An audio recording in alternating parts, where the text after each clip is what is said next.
I'm here today with Katie Grimes. She is Assistant Professor of Theology at Villanova University. We are here at the Yale Center for Faith and Culture in New Haven, Connecticut for a conversation about the future of theology.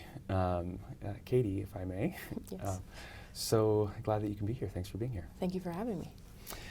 So we were briefly starting to get into this a moment ago. So let me start by asking you, if you meet someone, say on a plane or something like this, we all have our stories with this and how we approach this, and they ask you what you do for a living, what answer do you give them, and what kind of conversation do you end up having?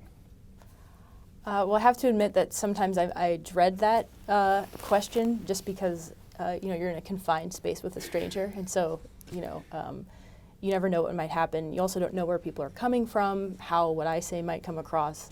So I mean, I'm honest. I usually start by saying, "Oh, I teach. Where do you teach?" I teach at a college, and I say I teach theology. Some people aren't quite sure what that is, so I say it's kind of like teaching religion, but kind of from an insider's perspective. But then I say, it's not so much about indoctrinating people. It's about kind of teaching them about the faith and how to think critically. So I mean, you kind of have to gauge like where the person's coming from, because some people don't know, aren't sure about what theology could possibly mean as like as an academic discipline. Mm-hmm. And I kind of just see where the person I'm talking to takes it. Sometimes they want to share their opinions on religion or God, or and so I kind of just follow their lead, and kind of if they have questions, I'll ask them, and I don't particularly have any particular agenda. I just take it kind of just any conversation.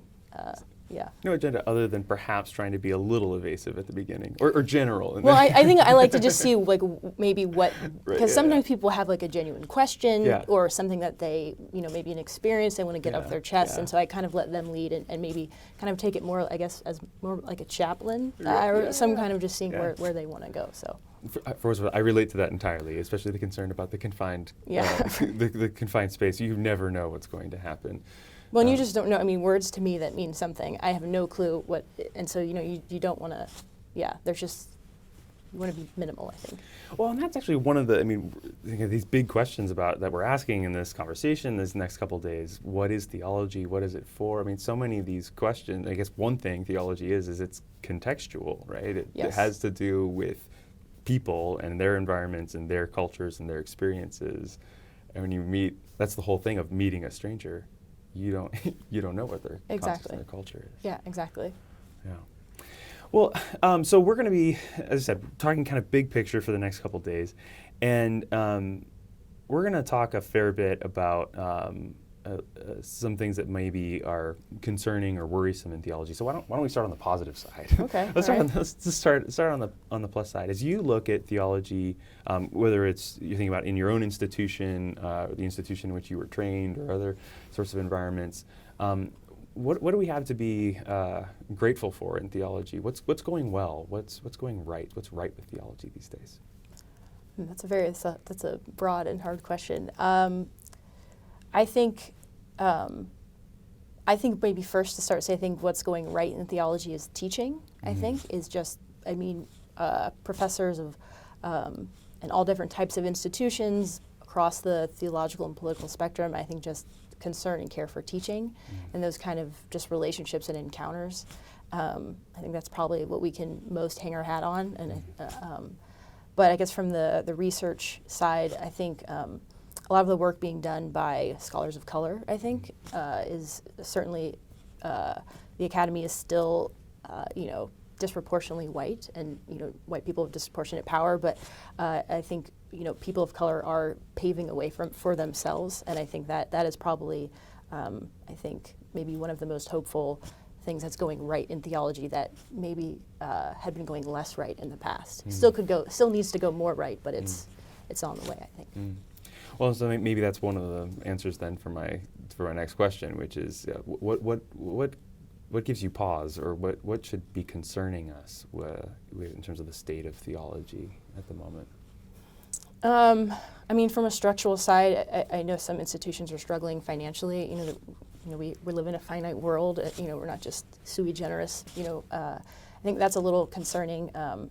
Kind of, a lot of institutions are trying to figure out how do we live in this new kind of economic reality with technology. But I think just the things that give me the most pause, it's kind of the flip side of the things I'm the most excited about. I think, the academy, the university, we're in a society, right? So for the most part, we're going to reflect both the strengths and weaknesses, right, or the virtues and vices, you could say, of our surrounding culture. And a lot of the structural injustices, particularly racism or white supremacy, it's reflected not just in the university but in the academy. And I think certainly there is energy within. There is energy among theologians to combat that, right? But it's not something that people in a department can do just by being conscious, right? It's going to require kind of really intentional, widespread structural change. And so I think, trying to resist the vices that we all come into from our culture, I think that's probably the thing that gives me the most pause. So that puts so I hear you talking a lot about kind of institutional context, social context. It makes me at least think a lot about a kind of theological faculty, a theological department, a university. What kinds of, is that where you're leaning? Or does that mean that our theological task doesn't just end with our teaching and our writing? Do we have responsibilities for building certain sorts of institutions? Is that how you would think about that? Yeah, I mean, I think so. Some of my colleagues, I think, not to name drop, but my colleague Jerry Beyer is very concerned with kind of structural justice in the university from an economic lens. My mentor, James Keenan, just wrote a book on university ethics. I do think all facets, not just racism, I do think we have an obligation to attend to the kind of the structural justice within the university. I mean, not just within the university, but the way the university is acting in society, if that makes sense. Yeah. So Miroslav and I proposed in the document we circulated for this conversation that theology could be helped by thinking more about kind of flourishing human life, or and it seemed to us that, yeah, if we're going to be writing and thinking about that, then we have some responsibilities to advocate and to work for the possibility of the flourishing of the lives of other humans around us and these sorts of things. Is that how does that strike you? That kind of proposal to say, let's talk about flourishing human lives. This is a thing that theology ought to be about articulating. I think it's a great place to start. I mean, as I said in my paper, I'm a little biased because I did grow up Catholic. I'm heavily influenced by kind of a Thomistic mindset. But yeah, I think flourishing is a great place to start. And again, with flourishing, right, I think flourishing, it does require a certain kind of intellectual disposition, but also, again, flourishing is also, it's not just something people do individually, or even not even in their communities, right? Even communities are within structures, right? So I think, along with that, it's not the only thing we need to do, but again, if we're concerned about flourishing, we should be concerned about the things that impede flourishing, especially those things that might be outside of an individual or a community's control. Yeah. So and this is all of my questions are genuine. This is one that I puzzle over a lot. How do we, so there can be in a kind of struggle to right injustices in our world, or to resist kind of continued systemic injustice. It can seem like the focus, rightly, presumably some degree of focus needs to be on what's wrong. We need to keep our eyes on what's inhibiting the flourishing of human beings. What role is there for a kind of positive vision of human flourishing? Is it simply the sum total of removing all the inhibitors and it sort of naturally happens on its own? Or is there, you see the question? Or is there a kind of a positive task of articulation that's presumably goes hand in hand with the negative work, but is still somehow a different sort of task, or a complementary sort of task? Yeah, I mean, I think that's a really important question. I think for me, I think the negative and the positive are intertwined. So if we're thinking about flourishing, at least for me, we're also thinking about virtue and vice habits. And, we do a bunch of different metaphors: learning to play an instrument, learning to play sports, recovering from a drug or alcohol addiction. We can kind of know, we're like, well, I kind of know what it sounds like to play the violin well, or to be good at basketball during the NBA finals, so I'm going to bring up basketball, right? Or I kind of know what it would be like to not be dependent on a certain, drug. But at the same time, the kind of actual intellectual knowledge of what that positive state of flourishing looks like, it's kind of something you discover through the living of it or through the building of the habit, right? And so I kind of see them as intertwined. I mean, we kind of have a sense of, what it looks like to be a great basketball player, right? But, for example, LeBron James, he might, he would have grown up dreaming about being, the greatest of all time, but he doesn't actually know what that was going to look like until he got there. And so it's kind of along the way. I mean, it's, Liberation Theology has done a good job with the praxis and reflection. I mean, it's kind of similar with building habits. So to me, I see them as dependent, right? And it may be that when we're starting along the way to flourishing, all we may know for sure is that this is bad, right? So, if we stop this or avoid this, right, then a new way of life opens up, kind of, but only after that, if that makes sense. That's kind of how I see it. So there isn't an ideal drawing us forward, I mean, there's or we something. may not be aware Well, there's of it. something there. I mean, I don't want to say there's no sense, but it's kind of hazy, and I think the closer we are along, the parts of habituation that are closer to us, that we're closer to realizing, are much clearer, right? So, okay, we know what it looks like to be addicted to alcohol, right? Okay, so so now I'm maybe less addicted to alcohol, right? And now, okay, I see a new step, a new goal, right? If that makes sense. So it's not that we have no sense, right? But it can only really become, I think, super clear as we're getting there. How do you see in the Christian tradition, how do you see the role of the life of Christ? Is the one answer would be, well, of course there's an ideal. We have better than LeBron James. We have right. We have the life of Jesus. Does that? Yeah. I mean, this is obviously people spend like their lifetimes on, how does the, discipleship or the life of Christ relate to ethics? But I guess what I would say is I don't know. I mean, I think that Jesus Christ, is important for any theology, obviously, or any Christian theology, obviously. But I'm not so sure that Jesus himself is a model of flourishing. I think, you've seen from womanist theologies or liberation theology, James Cone, cross and lynching tree. I think a lot of people have said that perhaps part of the meaning of the incarnation was some sort of intentional, Jesus choosing or allowing himself to be deprived full flourishing was actually part, right? But and then of course, as these womanists, James Cone, and feminist theologians have wrestled with. And then the trick is to see how Jesus was denied flourishing, and that was part of the point, right? It was part of the revelation of what it means to be fully divine and fully human in a broken world, but without that then meaning that God then wants us to not have flourishing, right? And so it can get very tricky. And so again, I would just say, I think the best way out of that is to look to those communities that are the most deprived of flourishing, or maybe the most, and see how they relate to Christ and how they relate that to, a God of life or a God of flourishing, if that makes sense, right? So those people who are like James Cone, right? Speaking, so that's I guess what I would kind of say to that. But no, I don't think Jesus is necessarily, I don't think Jesus is like a spiritual LeBron James. Or, well, no, let me take that back. He is a spiritual LeBron James, but he's not like, this is how he had the best, most flourishing life, right? I mean, a morally perfect life, right? But not necessarily flourishing life. Right. Which again, that's, if we're looking just a straight like Aristotelian, that's supposed to not be possible, right? If you're morally perfect, your life is supposed to be awesome, right? And I think Jesus' life himself shows that that's just not true. You can actually be, at least according to Christian thought, the only sinless person in human history, and you can still be tortured and crucified in your early 30s. Yeah, and you can go the Stoic route and say, no, he was happy Right.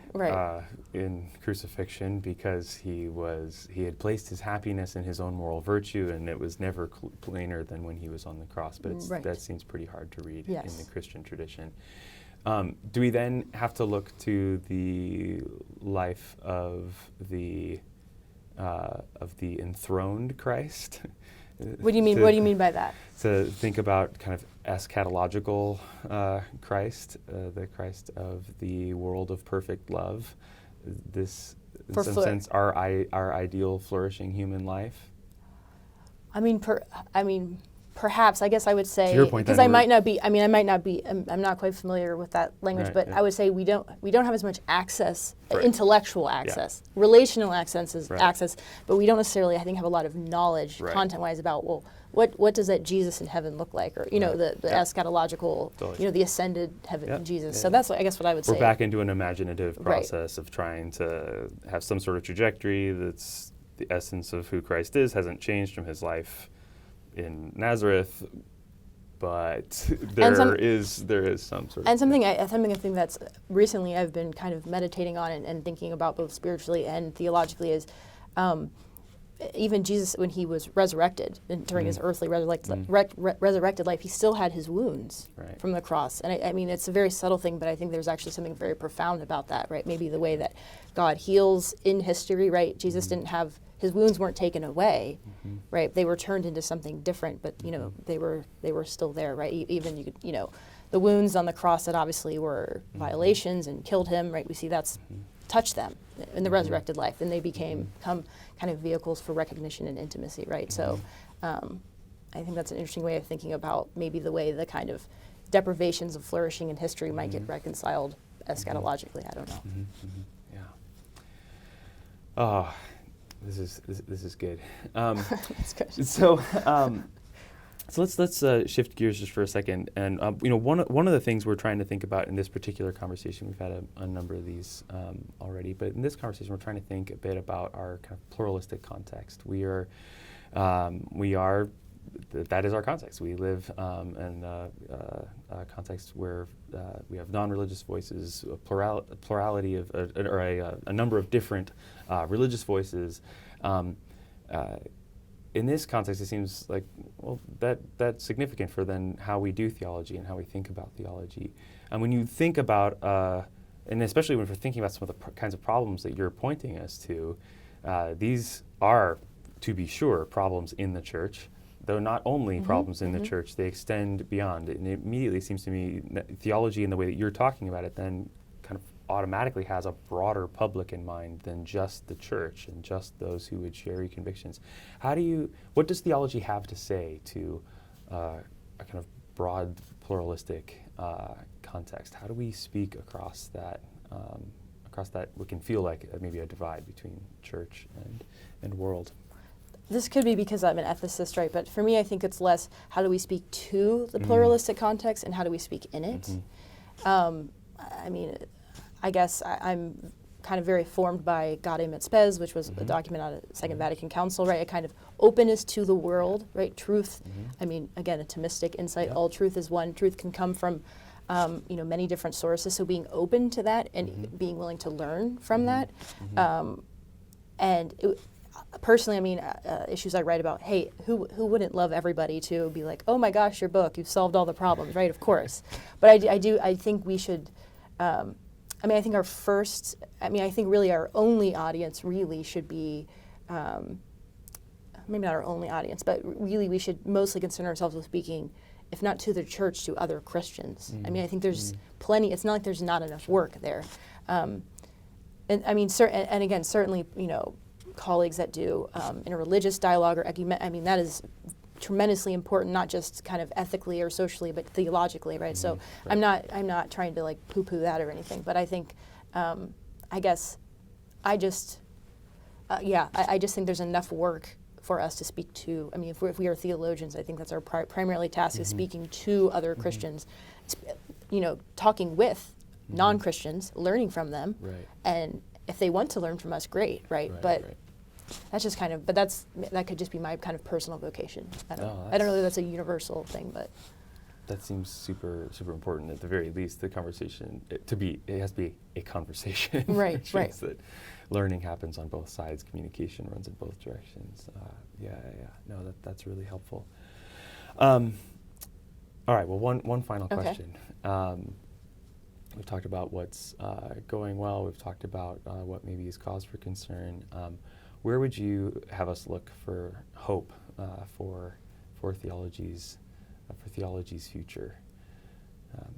Where should we be looking to say like, I can see there's a good sign there. We're headed in the right direction. This hope question is a tricky question, Mm-hmm. right? Because we don't want hope to be optimism, Mm-hmm. right? But at the same time, it has to be something, Mm-hmm. right? So looking for hope in history is always tricky. Mm-hmm. Precisely, Mm-hmm. the dynamic between divine and human agency is hard to know sometimes who's pulling the strings. I think, I guess, besides the things that I've said I think are going well, Mm-hmm. which you could say that that's reason for hope, and I wouldn't deny it is, but I think if we're talking hope, we always have to take an eschatological mindset and have a certain, I think we have to do kind of a balance act. We have to have a kind of a detachment.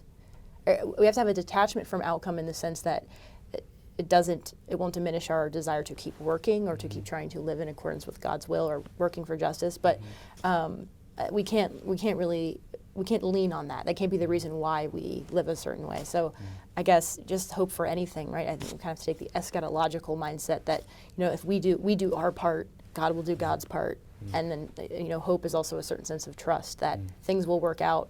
Again, like with the virtue thing, we can't quite see how this whole thing's going to play out, but we trust and hope that it will, I guess. So it's not a very helpful answer, but I think that's kind of what all we have really. Theology's hope ultimately has to be in God. Yeah, God's exactly, agency. exactly, Yeah. exactly. Great. Well, Katie, I look forward to the conversation over these next couple of days. Thank you so much for this Thank you. conversation. Thanks for being here. Thank you.